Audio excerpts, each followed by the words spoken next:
Summer అంటే ఆవకాయ. So ఈరోజు నేను ఆవకాయ ఏ విధంగా చేయాలో చెప్తాను. ఆవకాయ చేసే విధానం. నేను ఈ సైజు మామిడికాయలు తీసుకున్నాను, చిన్న రసాలు. ఆవకాయకి చిన్న రసాలు అయితే బాగుంటాయి. మ్యాక్సిమం అవే ట్రై చేయండి. మీకు అందుబాటులో ఉన్న ఏ మామిడికాయలతో అయినా చేయొచ్చు. నేను ఈ సైజు చిన్న రసాలని 15 తీసుకున్నాను. వాటికి కొలతలు వచ్చి అరకిలో కారం, అరకిలో ఉప్పు, అరకిలో ఆవాలు. ఆవాలు నేను మిక్సీ వేసుకున్నాను, ఫ్రెష్గా ఉంటుందని. మీకు దొరకకపోతే ఆవపిండితో అయినా చేయొచ్చు.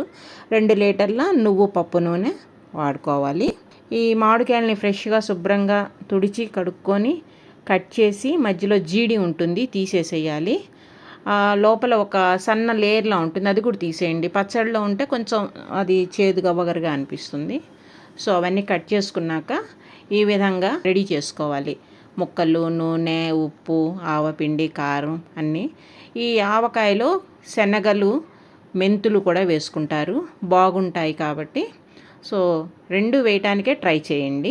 తర్వాత ముందుగా మనం కట్ చేసి పెట్టుకున్నటువంటి మామిడికాయ ముక్కలకి నూనె వేస్తే కొంచెం గట్టిగా ఉంటుంది ముక్క. ఎందుకంటే మనకి ఇది 1 ఇయర్ నిలవ ఉండే పచ్చడి కాబట్టి.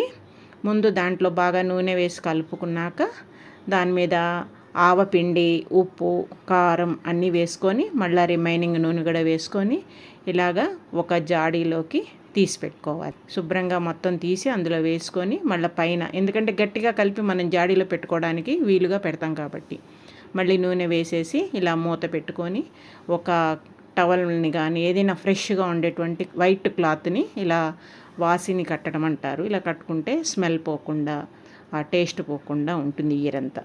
సో 3 రోజుల తర్వాత తీసి తిప్పుకోవాలి. మళ్ళీ ఆయిల్ వేసుకొని ఆ విధంగా ఆయిల్ పోసి మళ్ళీ ఆవకాయంతో శుభ్రంగా పైనుంచి అంతా కలుపుకొని మనం ఇంట్లో వాడుకోవడానికి చిన్న గాజు సీసాలో తీసుకొని వాడుకోవాలి. వీటిని మాత్రం డ్రై ప్లేస్లో పెట్టుకోవాలి. 1 ఇయర్ ఉండే పచ్చడి కాబట్టి మళ్ళీ వాసన గట్టి నీట్గా డ్రై ప్లేస్లో ఉంచుకోవాలి. సాల్ట్ని 1/2 kg మీద ఒక గుప్పెడు సాల్ట్ తగ్గించి వేసుకోండి. ఎందుకంటే ఇది మనకు ప్యాకెట్ ఉప్పు కాబట్టి ఉప్పదనం ఎక్కువగా ఉంటుంది. అదొకటి మాత్రం కొంచెం జాగ్రత్త తీసుకోండి. ఇలాంటి మరిన్ని వీడియోల కోసం నా ఛానల్ని సబ్స్క్రైబ్ చేయండి, షేర్ చేయండి. Thanks for watching.